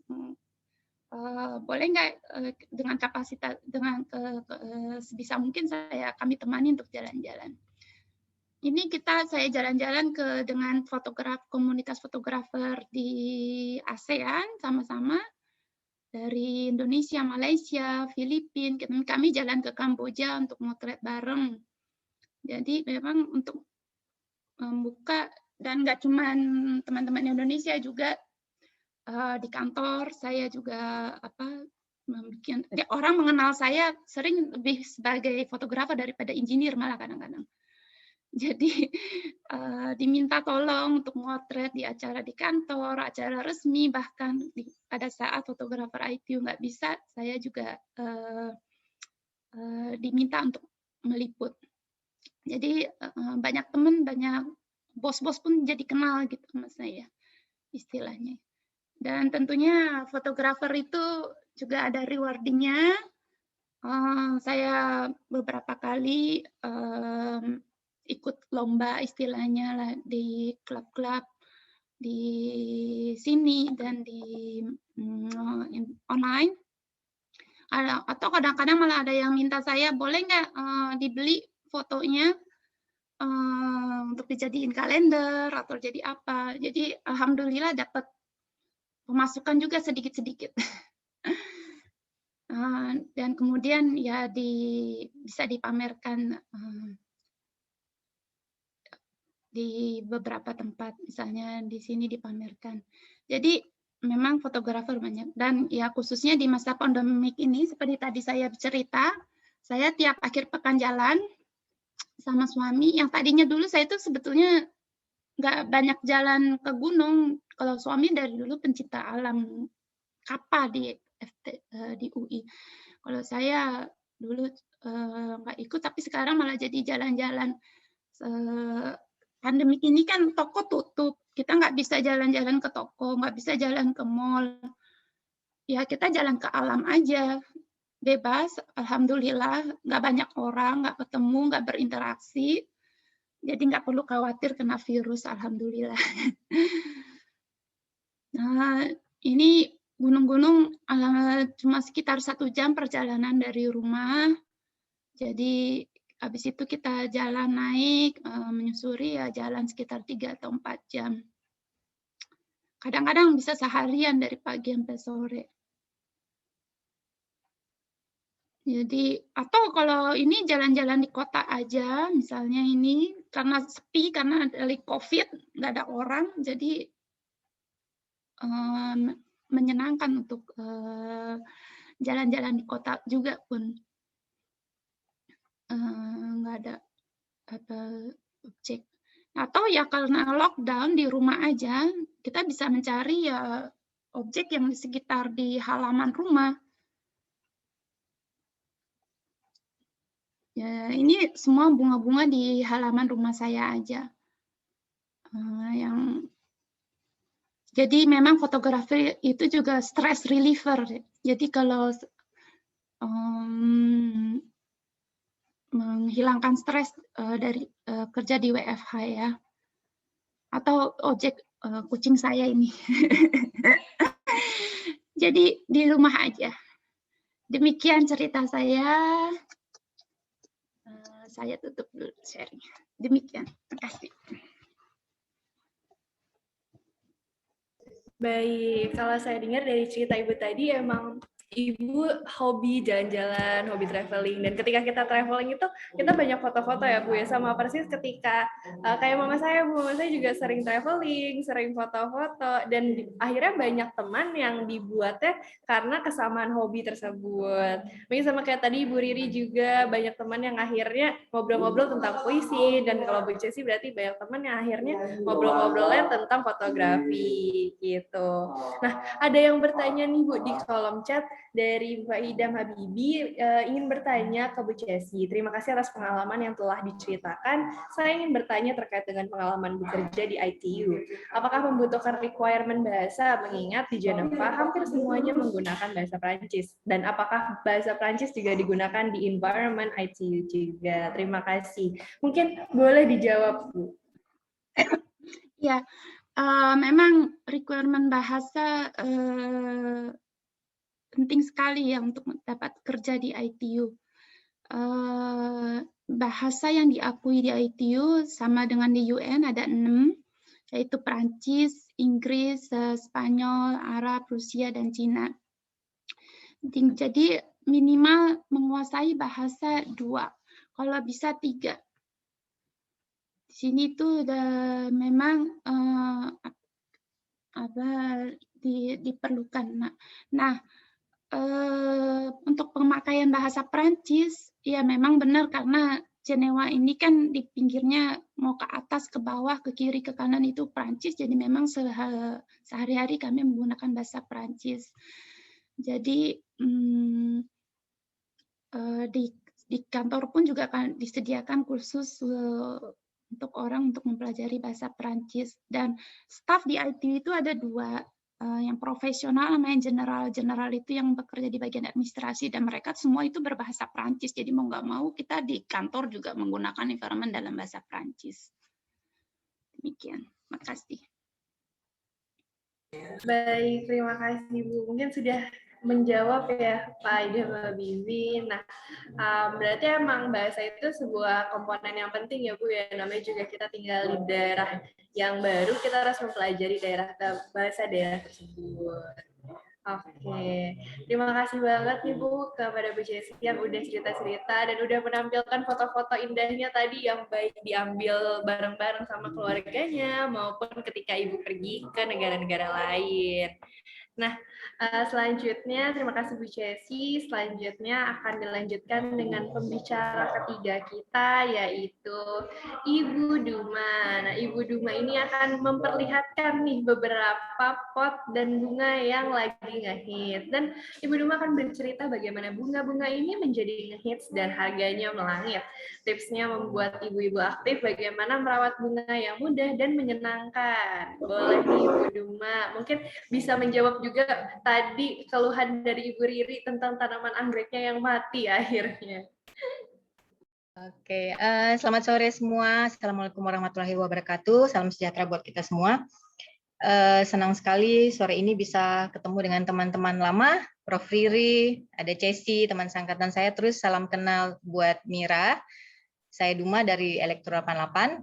Ini sebenarnya saya kaget, saya shock tiba-tiba diminta apa gitu kapasitas saya. Cuman oke lah, karena ini cuman ngobrol-ngobrol santai seputar masalah tanaman. Jadi kita cerita-cerita sedikit ya. Jadi kalau tanaman sih saya sebenarnya sudah lama senang tanaman. Cuman karena dulu kerja, keterbatasan waktu, akhirnya banyak yang terbengkalai. Jadi masih ada sih beberapa. Kemudian dimulai lagi sejak saya berhenti kerja 2018. Tapi waktu itu hanya beli tanaman-tanaman yang biasa aja. Jadi saya dulu berpikir bahwa saya tuh nggak akan pernah bisa merawat tanaman karena tangannya panas atau apa gitu. Tapi ternyata setelah saya jalani itu semuanya salah. Jadi nggak ada tuh yang namanya, kok saya nggak bisa bertanam ya, tangan saya panas itu. Yang tadi Prof. Riri itu nggak ada. Jadi sebenarnya kuncinya hanya ketika kita memberikan perhatian, memberikan waktu, pasti bisa. Dan harus punya keyakinan pasti bisa. Jadi nggak ada yang nggak bisa kalau kita lakukan dengan baik. Anak elektro pasti bisa. Pasti bisa apa aja. Jadi mulainya kemudian, tapi memang lebih banyak terlibat di tanaman. Kemudian tadi untuk pot-pot itu setelah masa pandemi. Jadi karena bingung ya mau ngapain, nggak bisa kemana-mana, akhirnya mulai merawat tanaman-tanaman yang ada, kemudian mulai beli-beli tanaman, dan ada juga lah, pasti ada yang mati. Terus kemudian belajarnya dari mana? Banyak. Kita bersyukur hidup di zaman internet sekarang, ada YouTube, ada Instagram, itu saya banyak sekali terbantu belajar dari situ. Jadi ada beberapa plan parents juga, teman-teman saya, teman-teman di sekolah anak-anak, kemudian kita juga ada komunitas di teknik, namanya MPL, jadi Macan Plant Lover. Macan itu manis dan cantik plant lover. Jadi kalau ada yang mau bergabung di sini, anak-anak yang anak teknik bisa bergabung. Nanti saya bisa bilang ke adminnya. Jadi ada WAG-nya. Di situ kita sharing tentang tanaman. Jadi banyak, ada yang semuanya sama-sama belajar, nggak ada yang ahli. Baru kemudian akhirnya mulai dari 10, 20, sekarang mungkin saya punya sudah hampir 200 jenis tanaman karena keisengan ini. Jadi terus akhirnya ya itu habis waktu, dan yang unik adalah karena tanaman ini kan makhluk hidup ya. Jadi benar-benar kita harus kasih perhatian karena ya saya mengurusnya sama seperti saya mengurus anak saya. Jadi ada waktu karena dia makhluk hidup, ada waktu saatnya saya memberikan dia makan, ada waktunya untuk memandikan, ada. Jadi ada unsur-unsur yang penting untuk merawat tanaman itu ada 3 menurut saya ya. Jadi menurut saya yang tidak terlalu ahli ini. Jadi yang paling penting kita perhatikan itu dia harus kena asupan sinar matahari. Yang paling penting asupan sinar matahari. Kemudian juga jangan lupa untuk memberi makan, pupuk dan lain-lain. Yang ketiga tentu saja tanaman ini kan kita butuh tempat ya, seperti pot. Jadi masih beda tanaman, beda pula penanganannya. Jadi ada tanaman yang dia harus ditempatkan di pot yang plastik misalnya. Terus kemudian ada yang harus pot terakota. Nah, tapi kan kalau pot plastik jelek ya. Nah, jadi akhirnya saya terus mikir gitu, tanamannya udah cakep, terus potnya jelek gimana? Akhirnya kemarin ketika masa pandemi, saya dengan teman sahabat saya Cynthia, kami pergilah ke Pleret, lihat-lihat gitu ya. Awalnya saya tuh nggak terlalu mengerti, kemudian saya lihat-lihat dan akhirnya kami belajar pottery di situ, belajar bikin keramik yang ternyata susahnya setengah mati. Jadi dari situ saya mulai menghargai, ya ampun ternyata keramik yang kita lihat sangat simpel seperti ini mengerjakannya susah sekali. Kita bikin sampai berapa kali penyok sana, penyok sini, tapi akhirnya kita menghargai bahwa ini kerja yang sungguh luar biasa. Jadi dari situ saya mulai mencari pot-pot itu, kemudian kami belajar untuk melukisnya gitu. Jadi ada beberapa pot yang kami memang kerjakan sendiri gitu. Jadi kita beli mentahnya terus kita lukis di rumah. Jadi nah pot-pot inilah kemudian yang tadi yang pot plastik jelek ini, kemudian kalau kita taruh di nah tidak kelihatan lagi kan. Nah, dia di tanamannya jadi lebih keren gitu. Kemudian juga ada ini salah satu hasil karya saya. Nih pot biru teknik. Ini saya kerjakan sekitar 2 minggu yang lalu ya. Jadi, nah ini tanamannya kan jadi lebih cantik. Ini tanamannya namanya Monstera Thai Constellation. Ini yang lagi orang-orang heboh. Jadi, ketika kalau dia di pot plastik aja, ya dia oke lah ya, tanaman mahal. Tapi ketika kita cover dengan pot-pot cantik ini, yang saya lukis sendiri ini, dia jadi lebih cantik menurut saya. Dan saya yakin juga yang lain setuju. Jadi, itulah kenapa kemudian akhirnya saya sebagai pencinta tanaman memikirkan, ya udah deh kita bikin lah. Jadi ini kemarin kita sudah bikin ada banyak pot. Kemudian terus teman-teman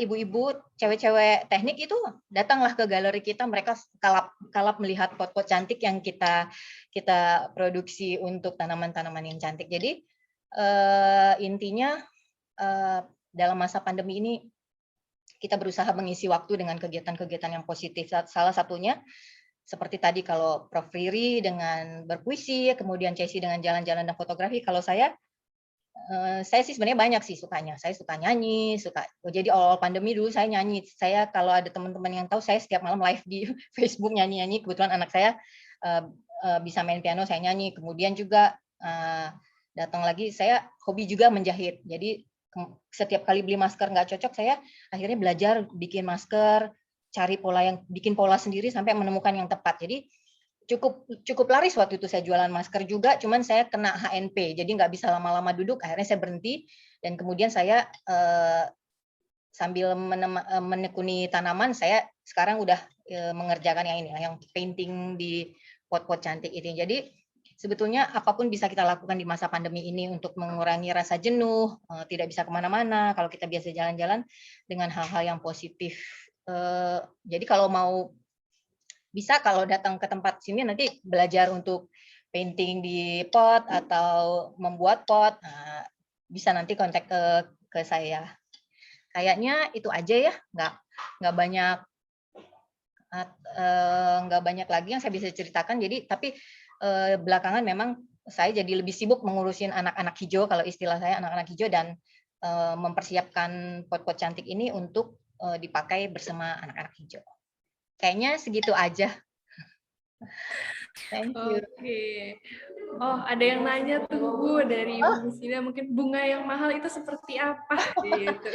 Jadi gini, sebenarnya saya juga pertama kali waktu ini jadi mahal, mungkin memang karena dia agak susah dikembangbiakan. Jadi tidak lebih, kalau ada kan yang istilahnya potek tancep. Nah, kalau potek tancep itu nggak akan mahal, tapi ada tanaman-tanaman yang memang asalnya bukan endemik Indonesia, dari luar, seperti Monstera ini asalnya dari Amerika sana, dari benua Amerika, tapi kemudian di Thailand dia dikembangkan lagi. Ini jadi adalah Monstera yang dibuat motifnya di kultur ya, menjadi variegata seperti ini. Jadi namanya ini dari Monstera Thai Constellation. Ada lagi di belakang saya ini ya, yang heboh nih, yang heboh orang dengan orang sebutnya janda bolong. Saya nggak suka, tapi namanya sebenarnya adalah Monstera adansoni.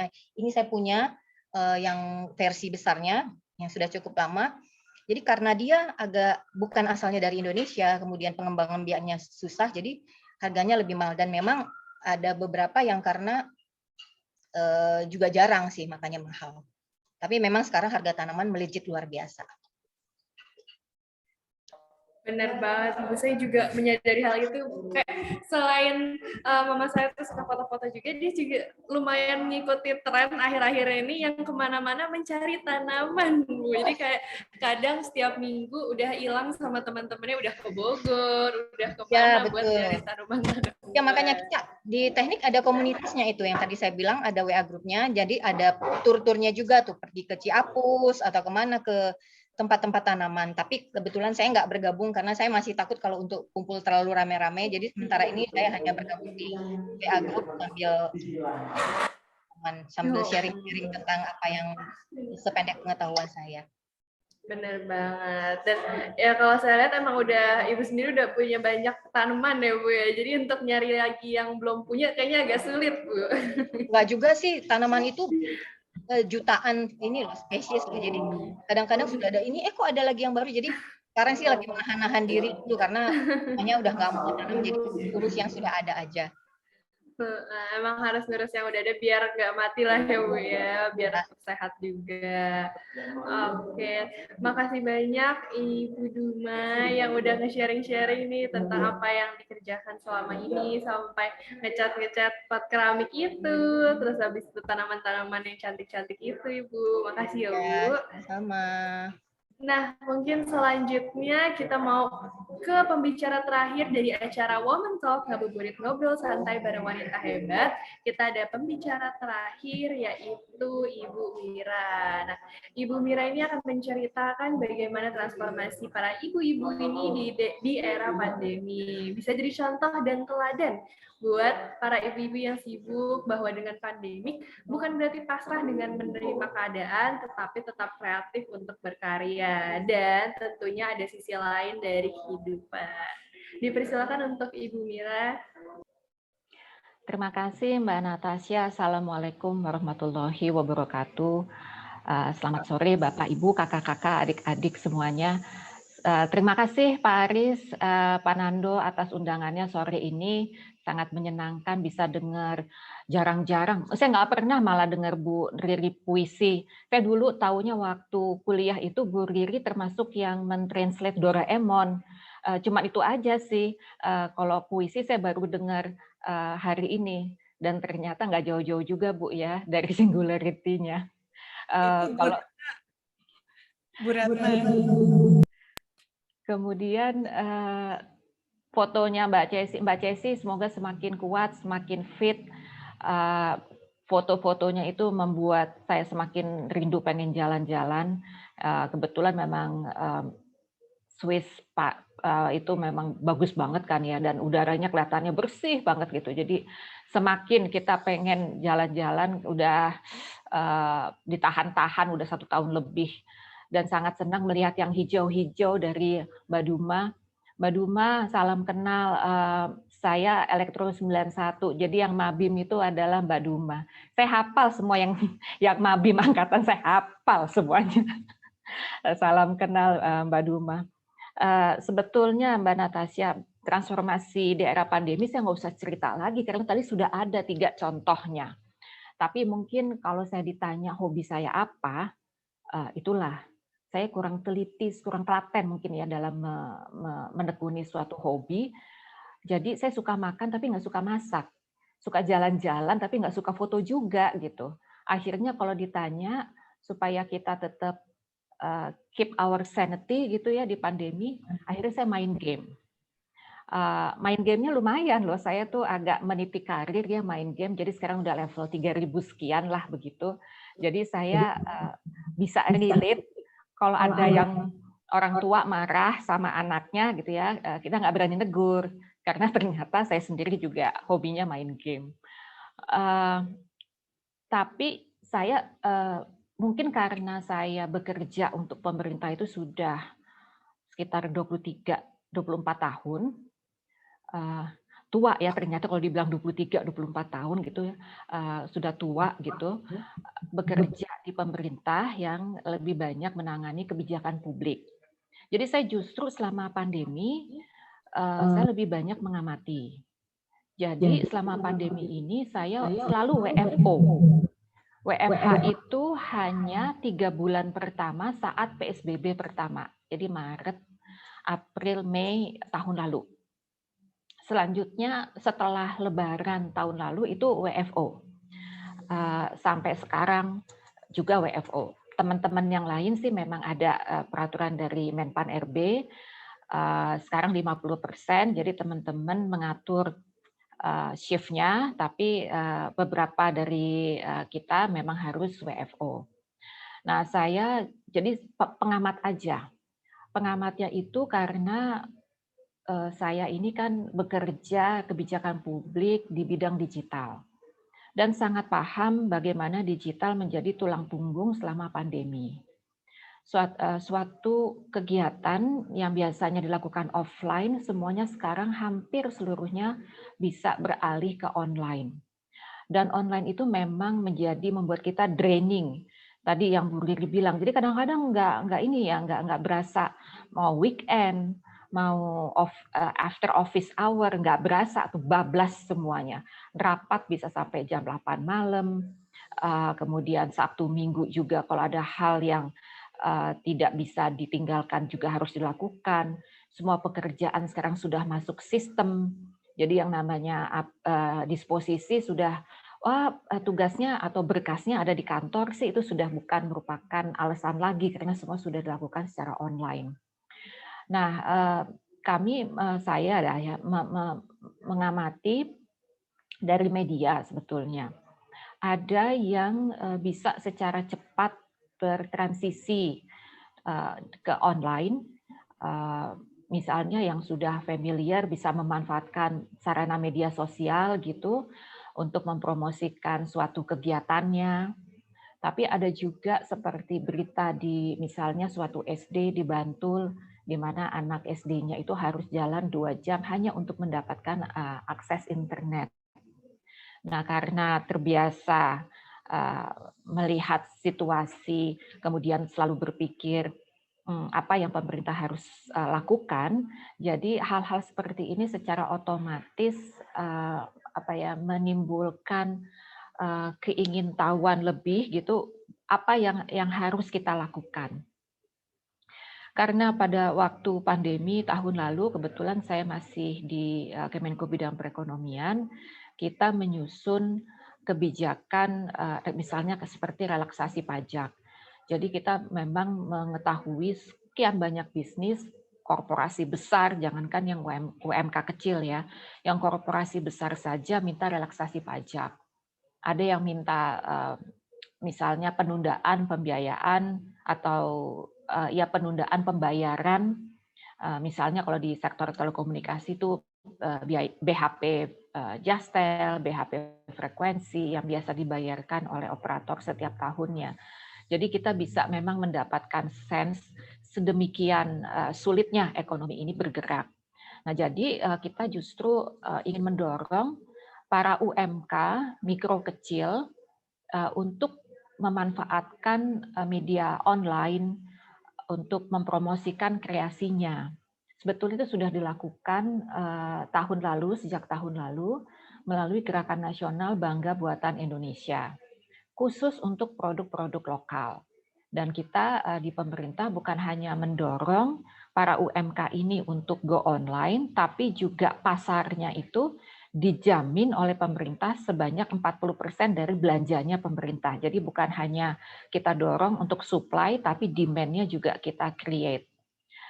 Nanti menjelang Lebaran ini juga akan ada acara besar Harbolnas gitu untuk karena kita kan tidak boleh mudik nih, tidak boleh pulang kampung. Jadi kita akan menggiatkan kegiatan-kegiatan online, termasuk Harbolnas tadi, untuk menggerakkan perekonomian. Mungkin terkesan ini ya kalau didengar, saya sendiri juga mendengar ceritanya Mbak Duma, Mbak Riri ataupun Mbak Cesi, terus saya ngeliat ke diri sendiri, ya kok kering banget gitu ya saya, karena nggak ada sesuatu yang betul-betul terpisah dari pekerjaan, sesuatu yang saya spend time sendiri untuk passionnya gitu.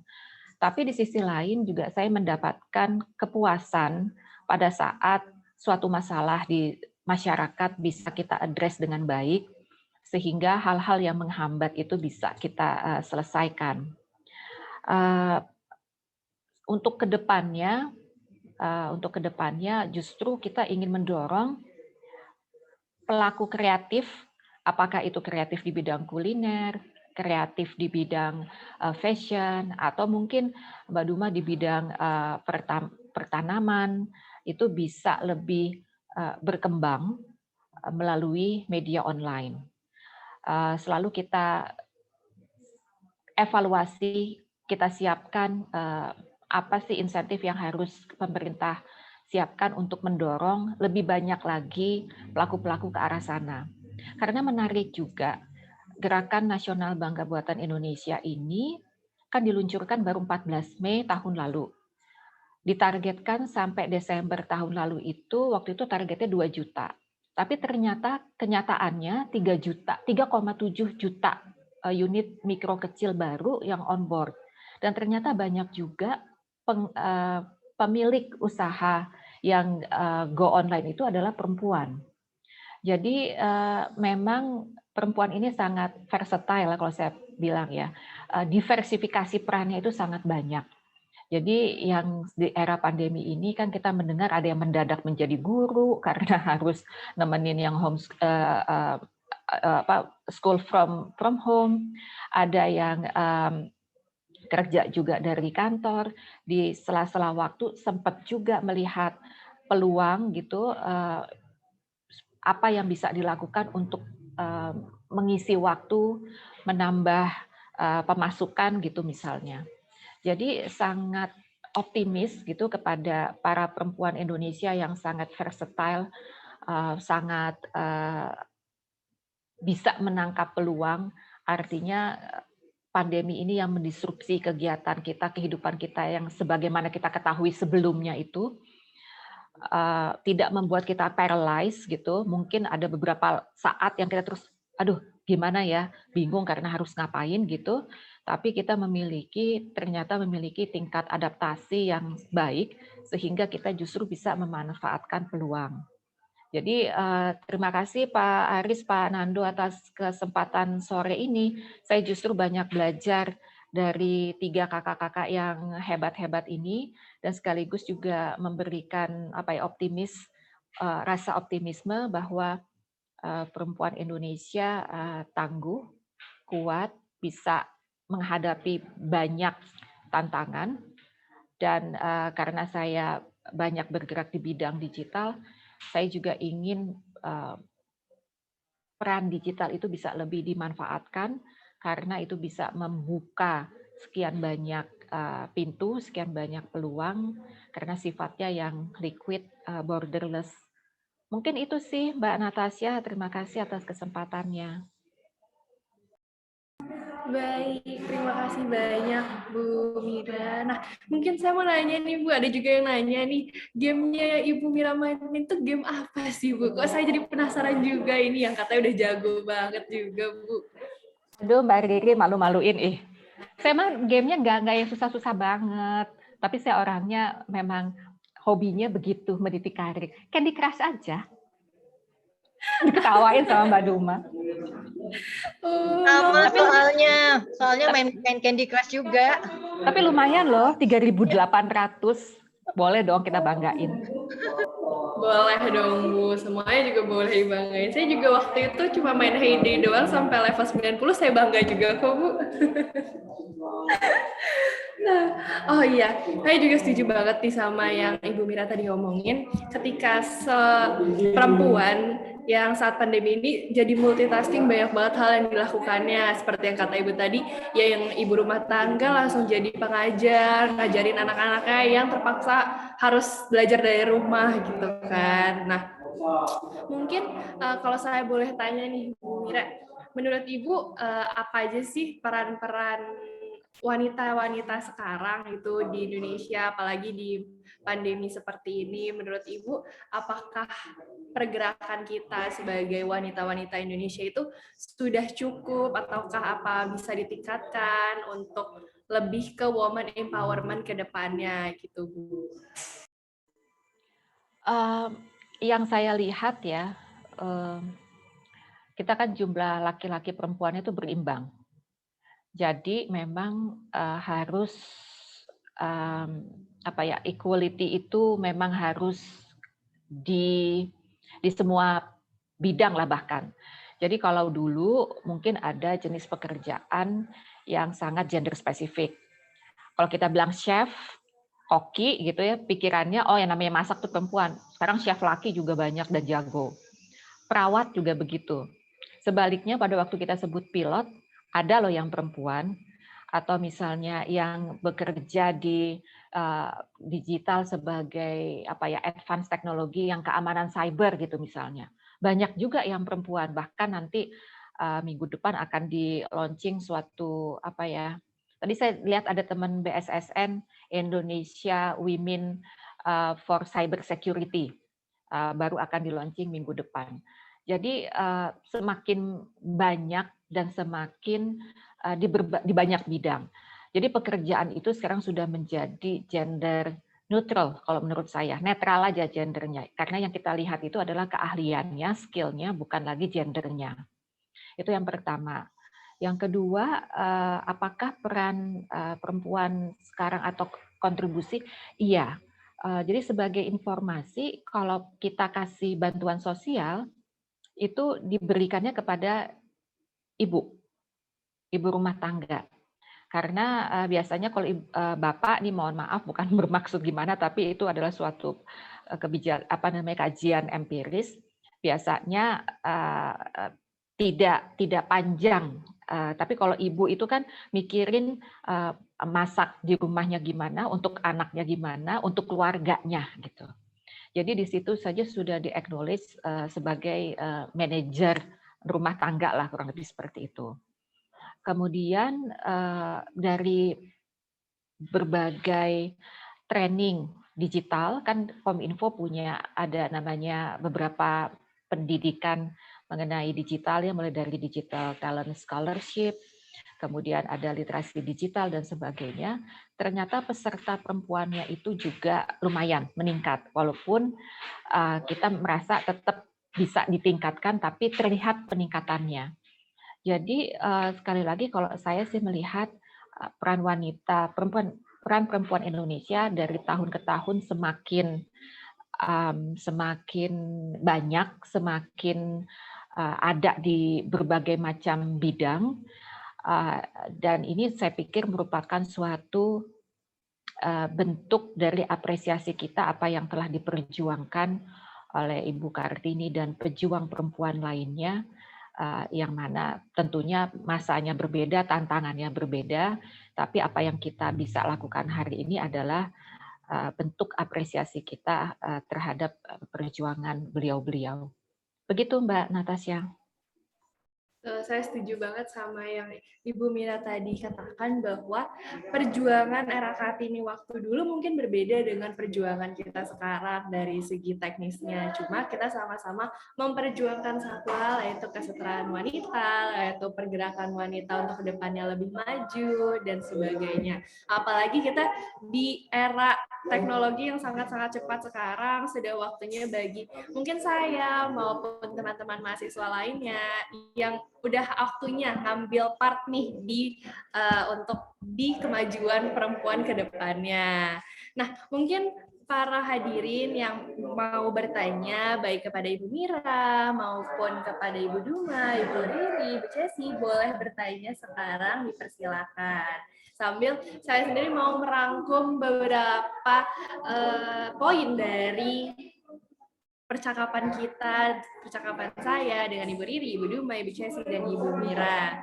Mungkin kalau yang bisa saya simpulkan adalah perempuan perempuan pada masa ini adalah memiliki banyak sekali perbedaan. Kita bisa lihat langsung bahwa mungkin Ibu Duma lebih fokus ke kecintaannya kepada tanaman, kepada kesenian yang tanah liat mungkin. Nah, kalau Ibu Riri lebih kepada sastra, Ibu Cesi lebih kepada fotografi, how to capture moments, dan Ibu Mira mungkin tadi ke game juga dan lebih ke pekerjaannya juga. Di sini banyak sekali hal yang bisa kita lakukan sebagai wanita. Di sini kita semua juga sadar bahwa wanita itu sekarang nggak cuma terpaku pada kehidupan rumah tangga saja, tidak cuma terpaku pada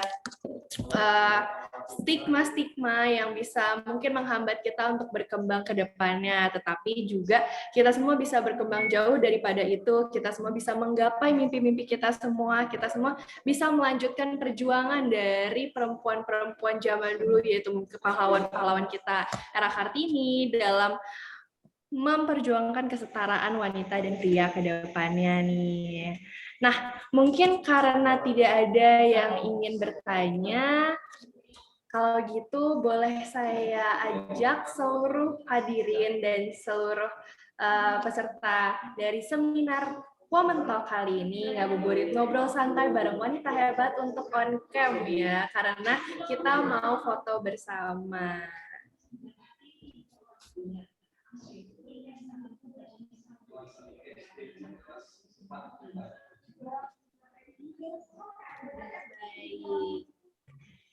Oke, sudah mulai ada yang on cam. Mari kita on cam karena emang kalau dunia digital sekarang, apalagi online seperti ini, ketemunya emang kalau on cam kayak gini doang ya ibu-ibu ya.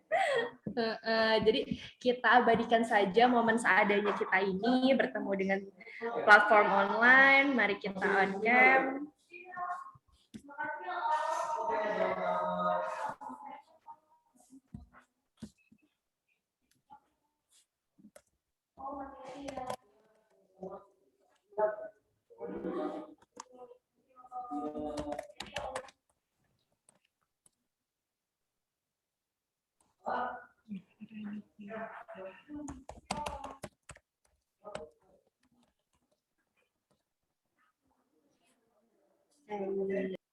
Mungkin sambil menunggu 17:07 mungkin kita foto bareng-bareng kali ya.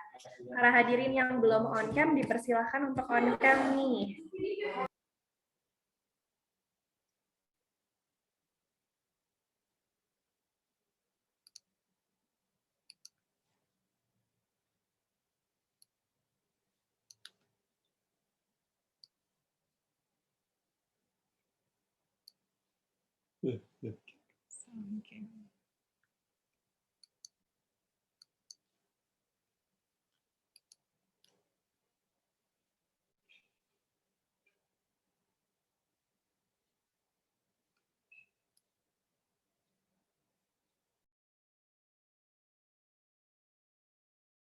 Baik, sambil menunggu para hadirin kita on cam, saya sebagai MC ingin mengucapkan terima kasih sebesar-besarnya kepada Ibu Duma, Ibu Riri, Ibu Cesi, dan juga Ibu Mira yang sudah bercerita banyak kepada saya dan hadirin hari ini. Terima kasih juga kepada Pak Nando dan Pak Aris yang sudah menyelenggarakan acara kali ini dengan sangat sempurna.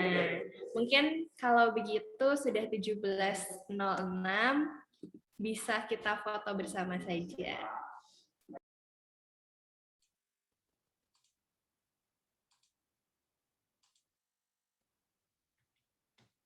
Udah lama nggak kelihatan, ada Hesti, Diahnita, dan nama-nama dari masa lalu, udah lama nggak ketemu.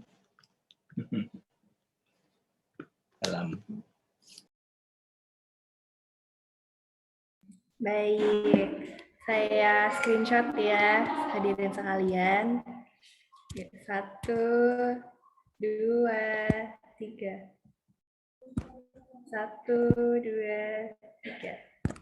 Baik.